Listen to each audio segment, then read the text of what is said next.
Today I stand before you as a Glendalian and as your mayor, and honestly, I couldn't tell you right now which title I'm prouder of. Because counting on both your city and your neighbors is critically important to our future success for all of us.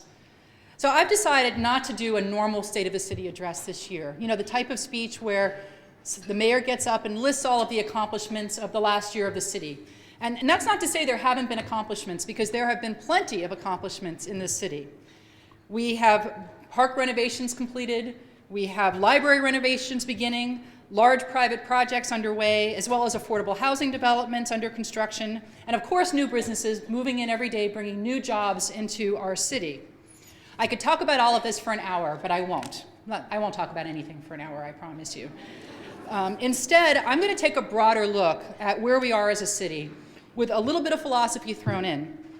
I want to talk about a slightly new way of thinking about what we are as a city, and I want to put my emphasis on our city's strengths as well as we embark on this new era of community development. And by community development, I don't mean Mr. Hassan Aghani's department.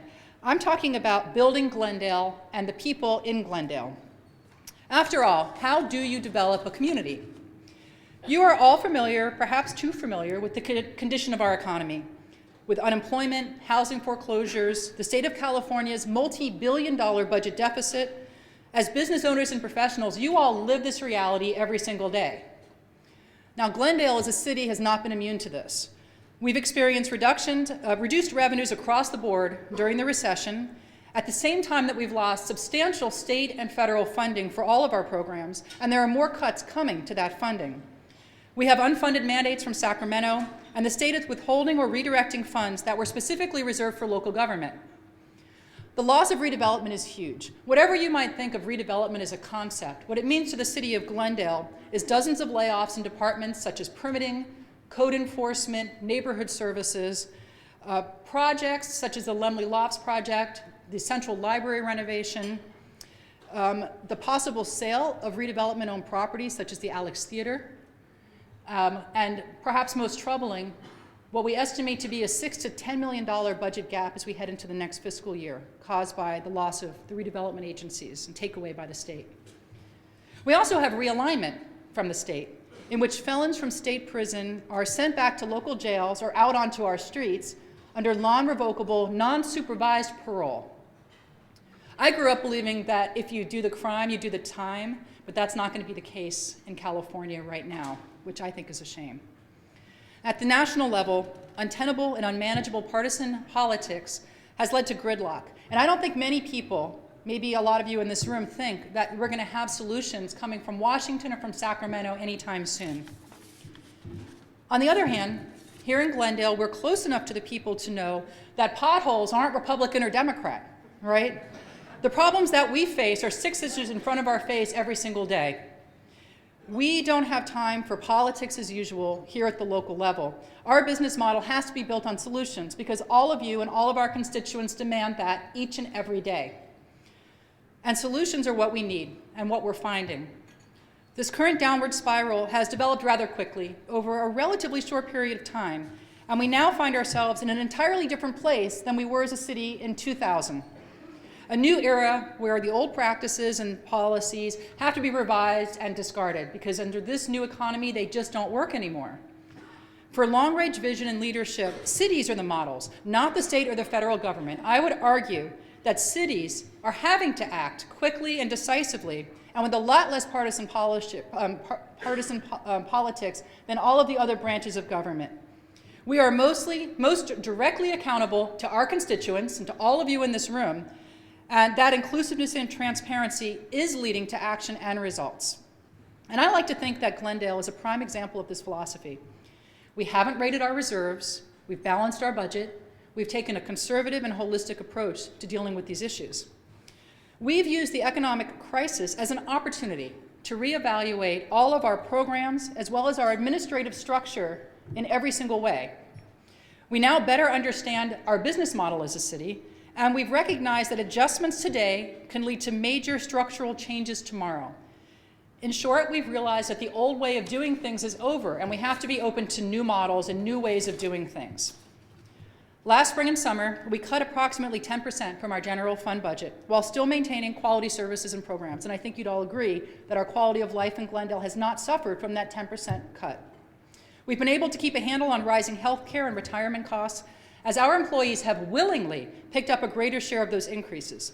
Truly, Glendale is where other cities want to be.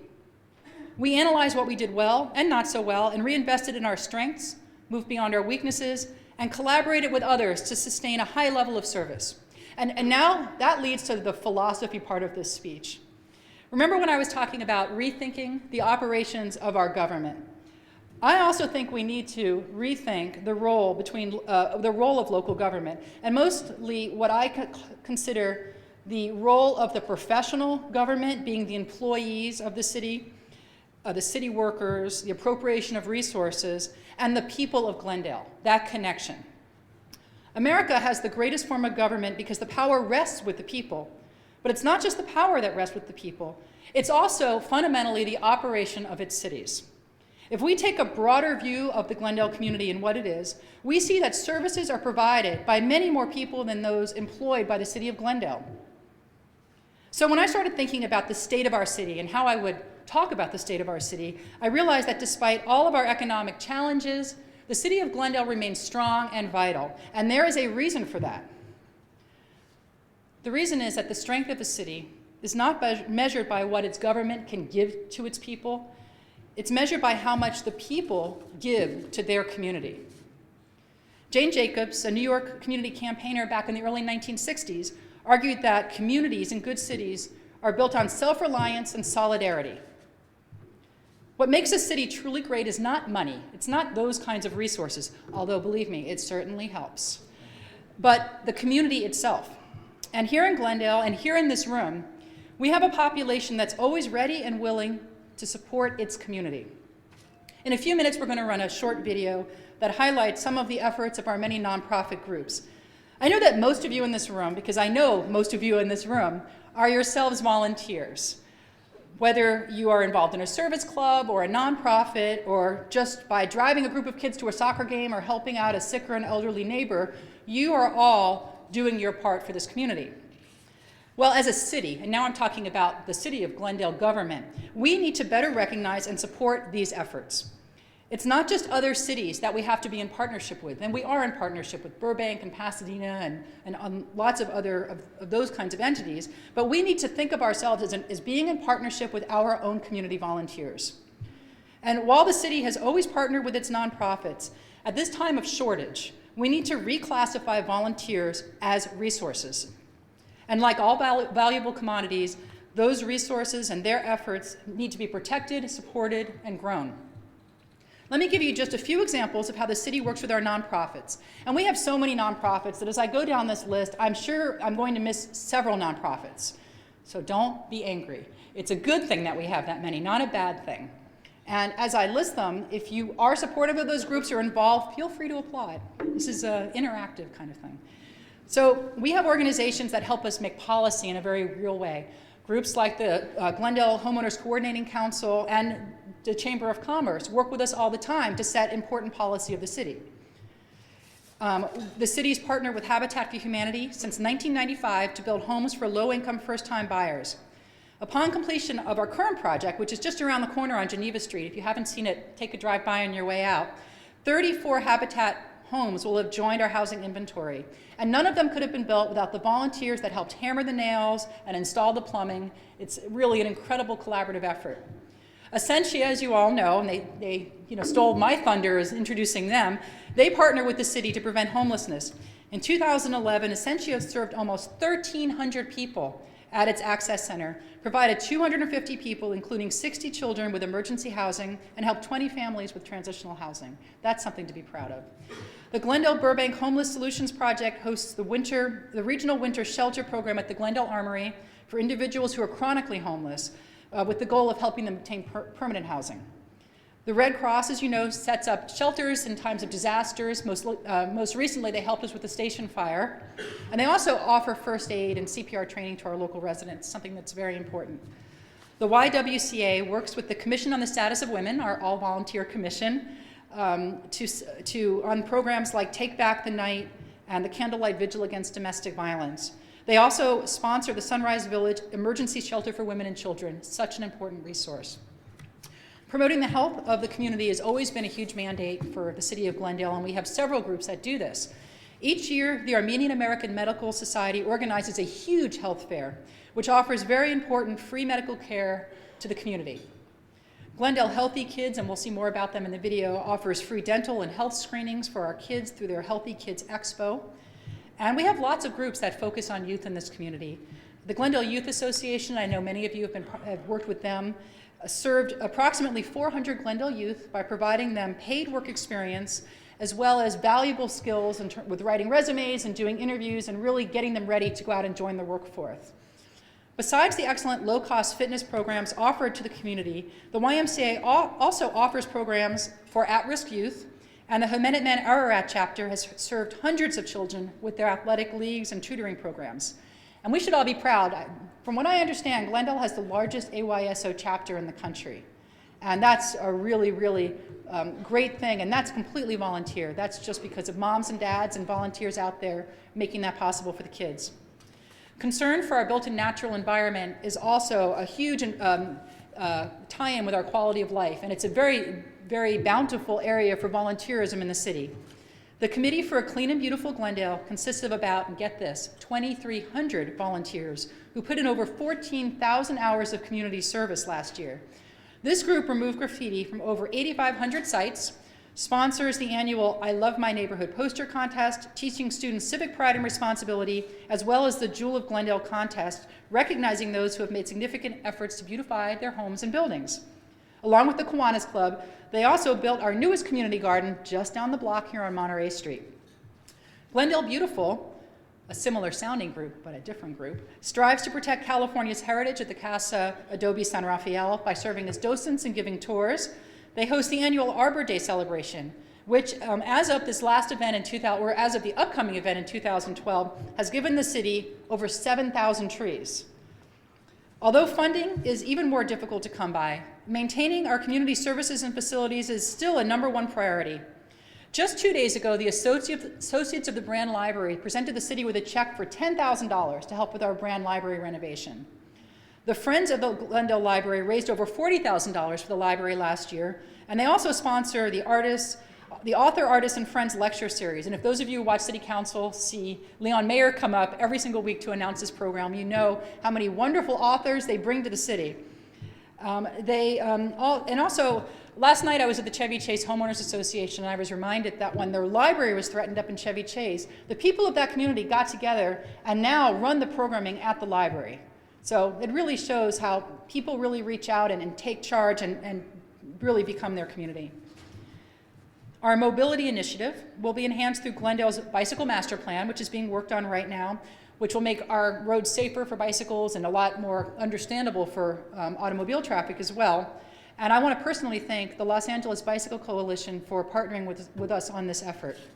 And also the dozens of local volunteers who help with our 2 bicycle and pedestrian count days. Arts, cultural, and recreational needs, as we all know, are vital to any community. Glendale Arts oversees our world-class Alex Theater, which hopefully we'll continue to have in the city of Glendale. Yes. Glendale Arts, you're getting the biggest round of applause. Of course, they provide a venue for plays and theater and all kinds of events to this community. And one of our newest groups, the Glendale Parks and Open Space Foundation, which was formed after the station fire, raised over $40,000 off just one event, Art from the Ashes, to help restore Dugmagian Park. And I know they have a big hike coming up as well. I think it's a 6K run in the hills or something that I couldn't possibly do, but I'm sure it's going to also be really successful. Our cultural groups play a very large role in this diverse community. The Armenian National Committee maintains an internship program, and I've dealt with their interns, and they are an amazing group of kids. This program includes leadership training for high school and college students, helping them to gain a better understanding of community issues. They also offer free legal clinics in conjunction with the American Bar Association. And Neighborhood Legal Services, who I believe is in attendance today, also provides very important legal services to our community. The Armenian Relief Society helps new members in the community with social services and housing, and the United Young Armenians involved 500 elementary, middle school, high school, and college students in various volunteer projects. The Korean community founded the Korean Glendale Sister City Association, promoting the exchange of cultural and professional ideas between Glendale and Korea. They are going to be taking, in just a few weeks, a group of 7th and 8th graders to Korea for the trip of a lifetime from our local high schools. They're also a sponsor of Unity Fest, one of my favorite programs in Glendale. And the Glendale Latino Association brings together businesses and professionals to offer scholarships to local youth. They're also involved in Unity Fest and Cesar Chavez Day, amongst many others. Now, do we happen to have any service club members in the house? I think we may have a few. Yeah. Well, I'm going to start with the Seroptimists, a group very close to my heart, although I'm not a member. Yes, so you can applaud for Seroptimists. They sponsor the Essentia Guest Chef Program, where their members serve dinner to the homeless people at Essentia the first Monday of every month for the residents. They also do PJ Day, where they collect and sort and package 430 pairs of new pajamas to women and children who are living in shelters in the area. And of course, they sponsor Bras for a Cause, which I think most of you have gone to, which is a great fundraising event to raise money for breast cancer awareness and treatment. $5,000, I believe, last year was donated to Glendale area hospitals. Any Kiwanis here? I don't think so. Last year, the Kiwanis provided over $20,000 in scholarships to Glendale students. They conduct quarterly car seat safety inspection programs with CHP and Glendale Police, helping to protect the lives of our Glendale children. They stage the quarterly Rice and Beans event, repackaging 2 tons of each for distribution to needy families in partnership with the Salvation Army. And they conduct spring training for the Glendale Special Olympics. That and many, many more. I mean, I couldn't possibly list everything the service clubs do because we would be here all day long. Any Rotary members here? There must be a few. Well, the Rotary is another one of our great service clubs. They support the Not Even for a Minute program, and you've probably all seen the banners up and down our streets to remind people never to leave children unattended in cars. They held a large food drive for the Salvation Army's food bank, and they donated dictionaries to 2nd grade students at a local elementary school. There are many, many more groups and programs. I can't possibly list them all, but we do have a video highlighting just a few, if we could run that.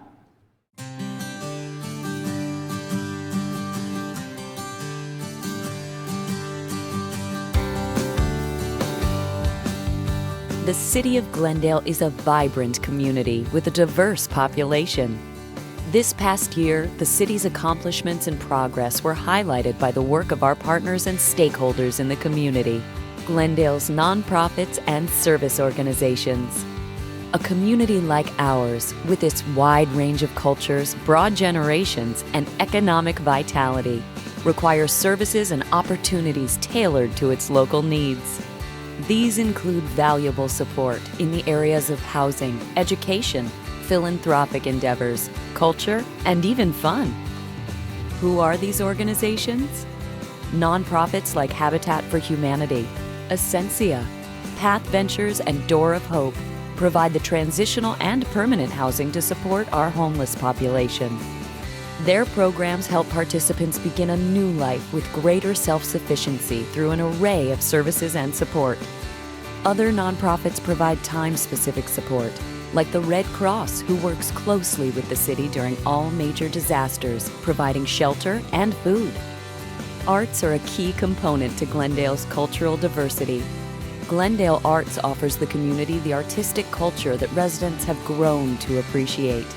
It manages the Alex Theater, a performing arts and entertainment center which hosts the Glendale Pops Orchestra, a world-class ensemble, earning our city a positive reputation in the music industry. Both Friends of the Library and Associates of the Brand Library and Arts Center promote arts education, giving prominent local artists the opportunity to discuss and demonstrate their craft. The Glendale Historical Society and Crescenta Valley Historical Society raise awareness about our history and architectural heritage through events, lectures, and tours. In Glendale, we value our freedoms. We honor our veterans who have served and those who are currently serving today. The Veterans of Foreign Wars offer services and resources to veterans, volunteerism in the community, and college scholarships. The Veterans Memorial, installed in 1997, could only have been accomplished through the efforts of numerous volunteers and organizations. Through our faith-based organizations, we have heightened our awareness of human suffering, poverty, and hunger.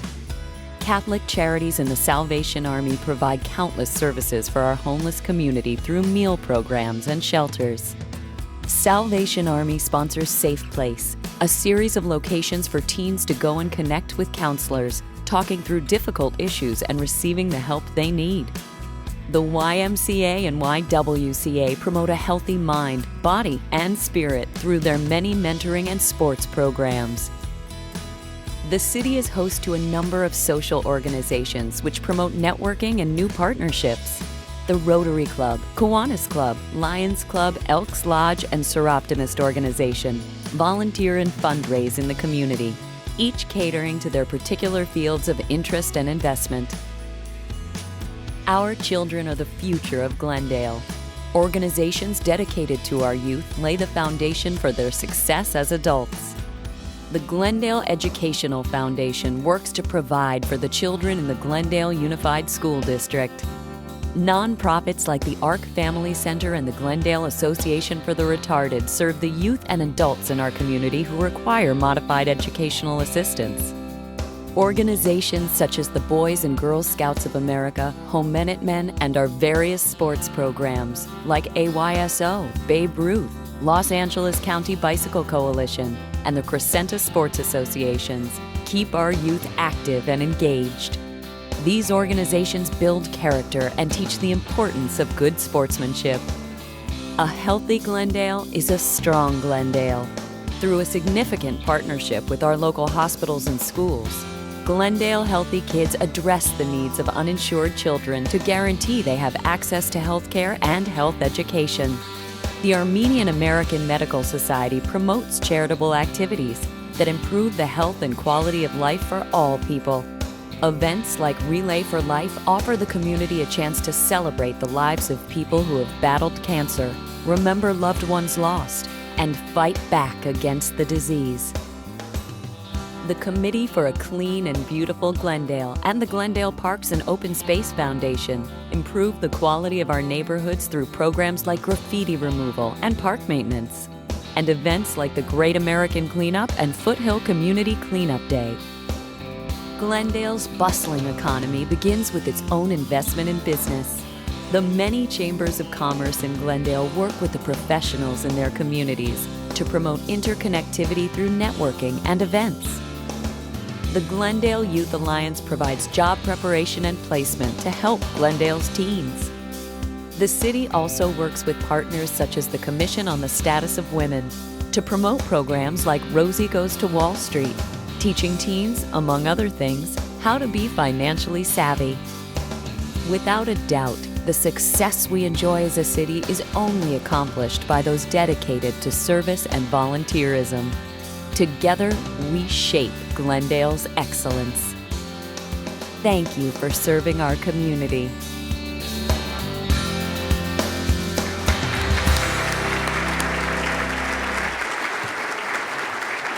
So as we transition into this new economic reality, we at the city have no intention of letting 100 years of service decline. We've worked hard to establish an exceptional quality of life here in Glendale, and we will continue to do so with the help of all of our private partners. At no time in recent memory have we needed these kinds of public-private partnerships more than we do today. The Glendale community has always come together in times of crisis. The College Hills fires, the San Rafael fire, the station fire, the winter of 2005 flooding, and the disastrous train derailment we had a few years ago that took 11 lives. Our residents, businesses, and nonprofits stood side by side with municipal workers, and we picked up the pieces and did what needed to be done. We're now in the same type of crisis, only this crisis is a financial crisis, and we see the same thing happening. Our private partners of the community are stepping up to help in countless ways. So what is the City of Glendale doing to support these efforts? Well, some of our support comes in the form of direct funding, although unfortunately that's decreasing as our funding from the state and the federal government's decreasing. Our commissions, such as the Commission on the Status of Women, directly support our nonprofits. The former Parks and Recreation Commission has now been retooled to be the Parks, Recreation, and Community Services Commission. I spearheaded this change as a way to give nonprofits more of a formal voice in the community, and I hope that all of you that are involved in nonprofits will see that commission as a resource, because it's there now for you to bring your concerns to the city through a city commission process. Finally, after 3 years of pushing, I've been successful in getting the city of Glendale to allow programming from our nonprofits to be aired on our television stations, including GTV6. So for the first time that I'm aware of, all of you nonprofits will be able to run programming on GTV6 and our other stations to promote your programs to the community and show them what you have to offer, to ask for volunteers, and to hopefully generate more funding.